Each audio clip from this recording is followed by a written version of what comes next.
1 στα 5 ευρώ που ψωνίζουμε διαδικτυακά πηγαίνει στην Κίνα, ότι υπάρχουν απώλειες με βάση τα στοιχεία του 24, οι οποίες ξεπερνούν τα 600 εκατομμύρια από το ψηφιακό εμπόριο της χώρας μας, το προσαρμόζω στη χώρα μας, ότι έχουμε περισσότερα από 200 εκατομμύρια φορολογικές, ασφαλιστικές και λοιπές επιπτώσεις στην ελληνική οικονομία μέσα από αυτό το πρόβλημα. Εάν δεν πάρουμε μέτρα σήμερα, θα έχουμε εκατοντάδες χιλιάδες χαμένες θέσεις εργασίας και πολλές χιλιάδες λουκέτα στην Ευρώπη και προφανώς και στη χώρα μας. Δεν θέλουμε περιορισμούς στο ελεύθερο εμπόριο.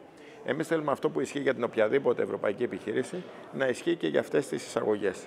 Εμείς θέλουμε το προϊόν το οποίο μπορεί να πουληθεί σε ένα ευρωπαϊκό κατάστημα, να έχει τους ίδιους κανόνες ασφαλείας, τα ίδια πιστοποιητικά και εν τέλει, ξέρετε κάτι άλλο σημαντικό, να πληρώνει δασμούς. Να πληρώνει τους δασμούς που πληρώνει αν εισαχθεί σε μια ευρωπαϊκή επιχείρηση.